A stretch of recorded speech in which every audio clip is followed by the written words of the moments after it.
In order to understand the nature of the universe and all these fundamental questions, we must expand the scope and scale of consciousness.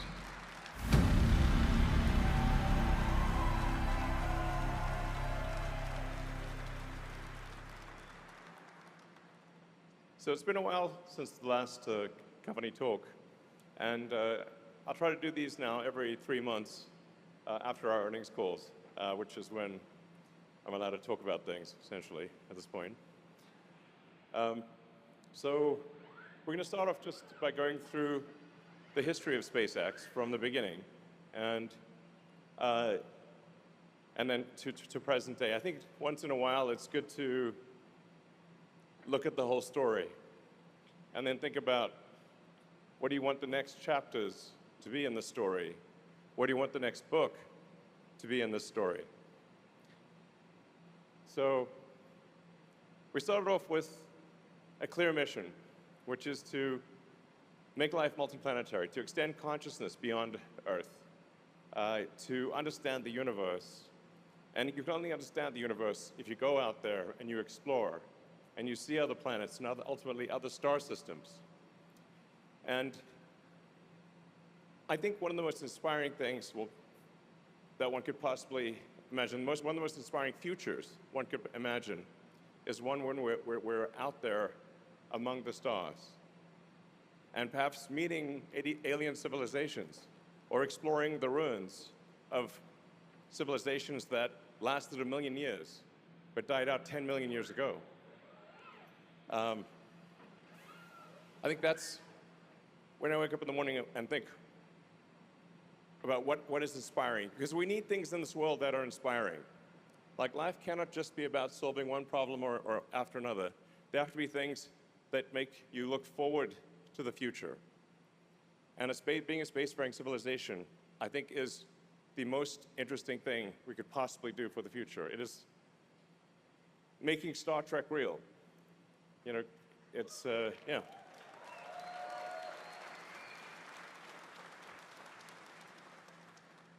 Well, this is how we started out.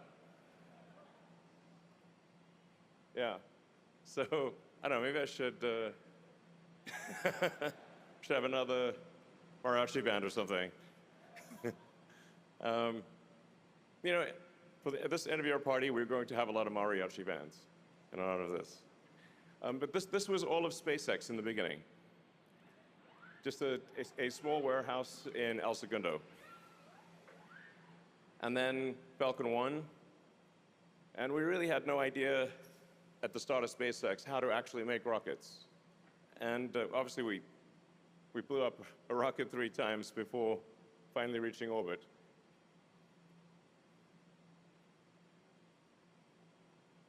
It looks almost really cute at this point. So. And then we went through the long effort of trying to land an orbital booster.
So it wasn't easy figuring out how to land an orbital booster and then refly them. But then we got good at it after a while. Took many attempts from a very talented and dedicated team. And now we've got to the point where we take off and land and recover a booster every few days. By the way, is the noise behind me a little too loud? Can you guys hear me okay? Okay, all right. So I think it's always important to reflect upon the difficulty of achieving things, because when we were trying to land the booster, no one really believed that we could succeed. And I was told by so many experts in the aerospace industry that you're not going to succeed in doing this, and even if you do, no one's going to buy a rocket that was, a used rocket, essentially. Which really makes no sense because airplanes are reflown all the time, and frankly, I'd rather be on the 1,000th flight of an aircraft than its first flight. So we changed the nomenclature to flight-proven booster, which is true. So we managed to do Falcon Heavy, which is the most powerful rocket in the world before Starship, operational at least. Yep. And yeah, it's amazing to think that we've got our 700th flight coming up. So just a huge testament to the incredible work of the Falcon team and the launch team, manufacturing team. I would just like to give everyone a hand for doing such an amazing job.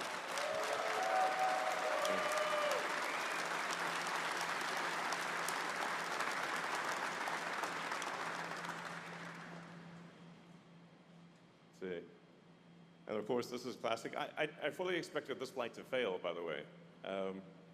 So that's the car that I was driving around LA for like 3 years.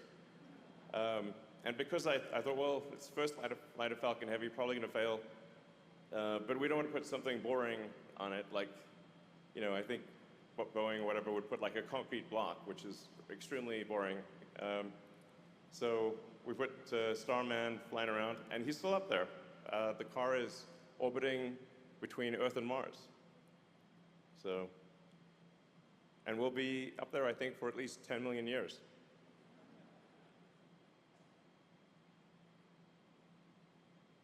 And then, of course, Dragon, first privately developed spacecraft to dock with the space station. And first commercial astronaut. We've now done many astronaut missions. I think it won't be long before we get past 100 astronauts to orbit and back. So Dragon has been an amazing vehicle. So we've flown 78 crew members to date, and it's been an epic success. So I'd like to say congrats also to the Dragon team. Excellent work.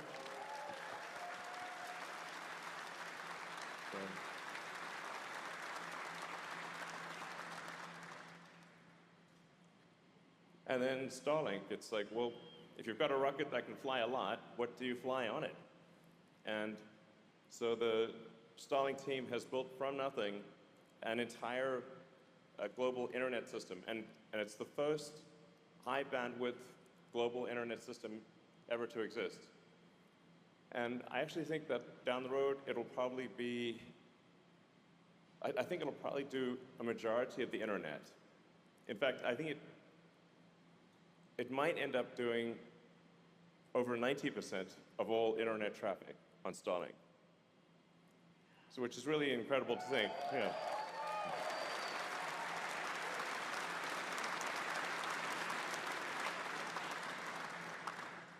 Almost 11,000 satellites in orbit. That's more than twice as many satellites as everyone else combined. And with the Starlink V3 and beyond, we'll go to 100,000 satellites. So that's really quite remarkable. It's quite difficult to build the internet in space, rebuild the entire internet in space, all of the hardware, all of the software, and yet the team has done it. So huge congrats to the Starlink team.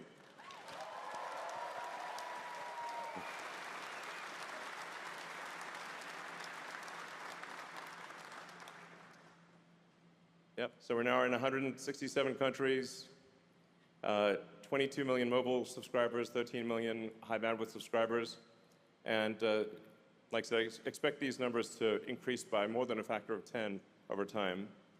And long term, probably in fact, Cloudflare just recently mentioned that based on the current growth, they think probably AI traffic will be 1,000 times more than human internet traffic in 5 years. Like, let that sink in for a minute, you know? It's a lot of AI.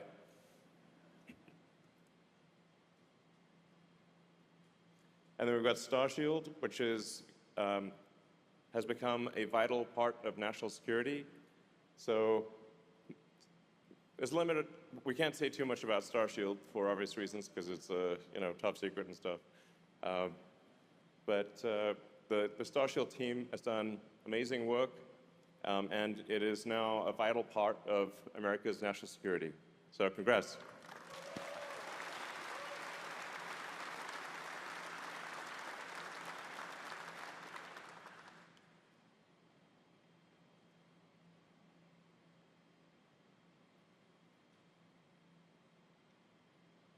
Yeah, Starship is amazing.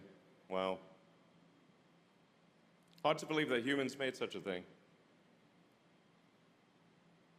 I think the future AI will look back and say, not bad for a bunch of humans. So, yeah, so Starship is obviously an incredible vehicle, and it's what will take us from roughly 2,500 tons to orbit per year to over 1 million tons to orbit per year, and I think maybe even to 10 million tons per year. These are mind-boggling numbers. But I'd say it's highly likely we do over 1 million tons a year to orbit with Starship, and probably close to 10 million, which is mind-boggling, obviously. But that's the kind of tonnage that you need in order to build a civilization on the moon, Mars, and beyond. If you can't deliver millions of tons to Earth orbit, you can't get the millions of tons that you need to the moon and Mars to make us a sustainably multi-planet species. So it's an incredible vehicle. Like I said, I think it's arguably the hardest thing that humanity's ever tried to do. And the Starship team has done an amazing job across the board with engines, avionics, structures, launch operations. So big hand for the Starship team.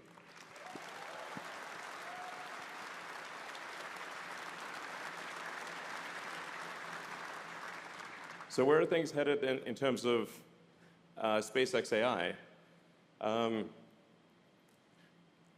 The wild thing is that probably our AI revenue, not probably, definitely, our AI revenue will exceed all other SpaceX revenue probably in September, like next month. And will significantly exceed all other SpaceX revenue in the fourth quarter. So AI has become an extremely important part of SpaceX's future. I think it's actually vital that we succeed in AI, not just in hardware, but also in software. So, yeah, the future is fundamentally AI and robots. Assuming civilization continues to progress, I think that AI will probably, the amount of digital intelligence will probably be more than 1 trillion times the amount of biological intelligence. So not sort of equal to human intelligence, but probably 1 trillion times higher. I'd say a billion times is an easy prediction, and probably 1 trillion. So as you harness more and more of the sun's energy, the ability to turn that into intelligence is fundamentally a digital computer thing, because it's pretty hard for humans to go live in deep space without any support. I mean, some of the math is interesting to think about, which is that if you increased civilizational energy usage, or the amount of energy that we have harnessed as a civilization by a factor of 1 million, you would still be using much less than 1/1,000,000th of the sun's energy.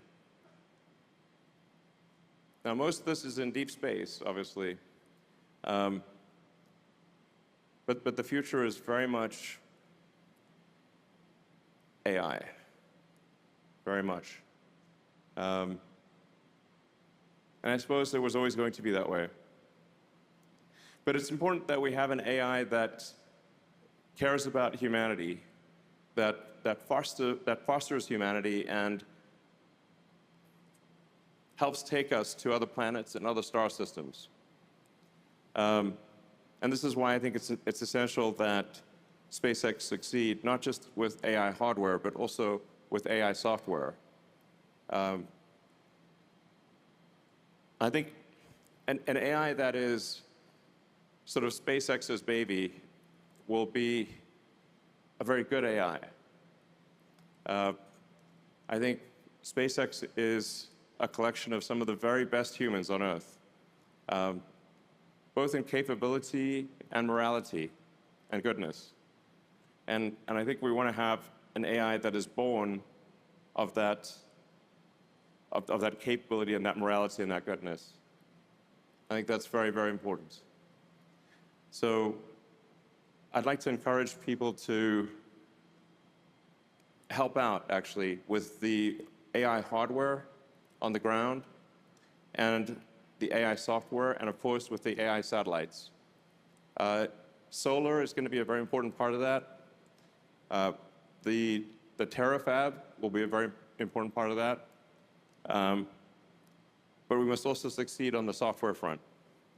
And we're going to be training Grok on the sum total of all SpaceX information.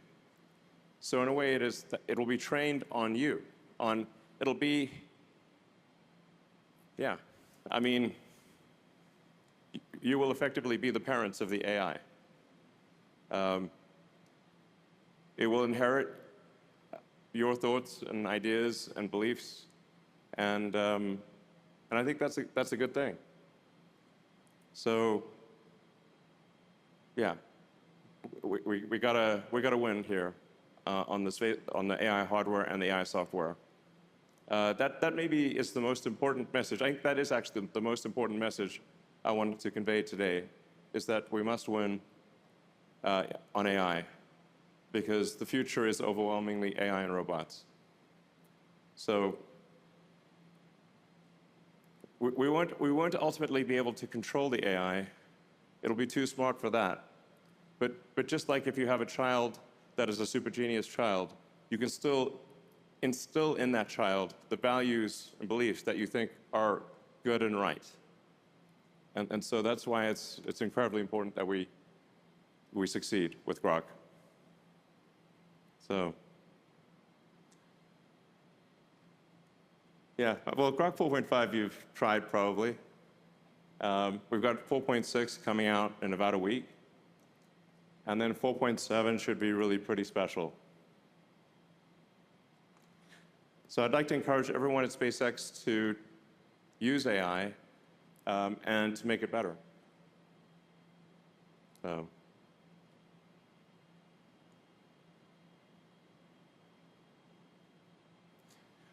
We've already built the most powerful AI training clusters in the world. And then this is what we expect to do by the end of next year is about 10 times more than what we've done thus far. This will be very important practice for space AI. And I do think that AI training will continue to be on the ground, but AI inference, the day-to-day use of AI, will be in space. So we're aiming to get to 10 gigawatts by the end of next year. This is, depending on what the value per watt is, if the value per watt is probably going to be $30 to $50, which means if we bring 10 gigawatts of AI online by the end of next year, it will be $300 to $500 billion a year in revenue. Big numbers. So,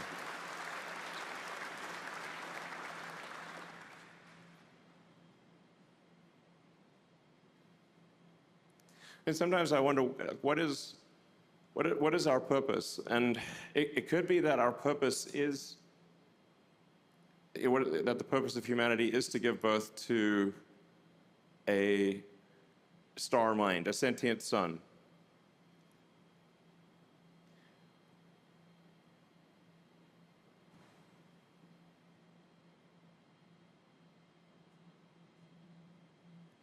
I don't know what the AI is going to think about, honestly. It's a lot of compute. But I guess this is the next step in the evolution of a civilization, is to harness the power of the sun.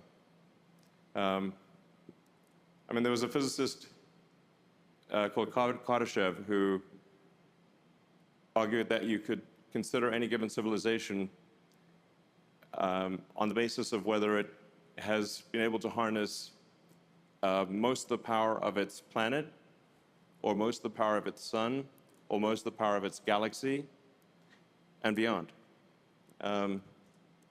So that's what's going to happen, and we're going to do it. So.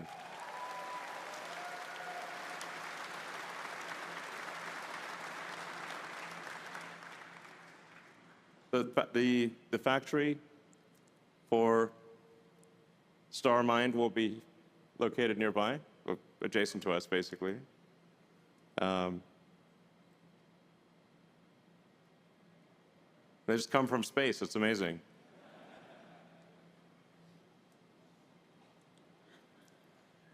So.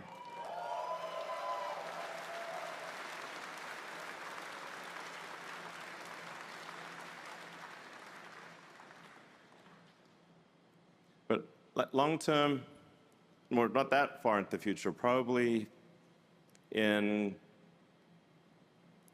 4 or 5 years, AI will be 99% of the value of SpaceX. I'd say 5 years for sure. AI will be 99% the value of SpaceX. And the value of SpaceX will be some astronomical number. So.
Now that's what you call an interesting.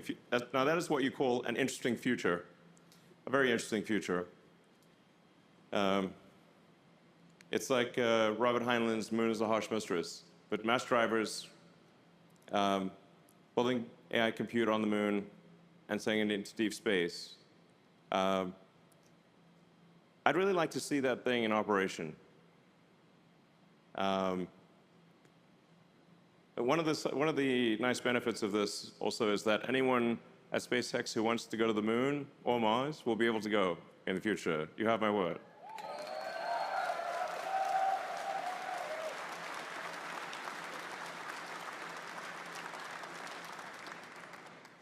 It'd be pretty fun to have a party on the moon, you know, just jumping around, you know. So, yeah. It will be an incredibly exciting future where we're a spacefaring civilization and there are people on every part of our solar system and eventually going to other star systems. So I think this will happen. So, yeah, and you're going to make it happen. So thank you.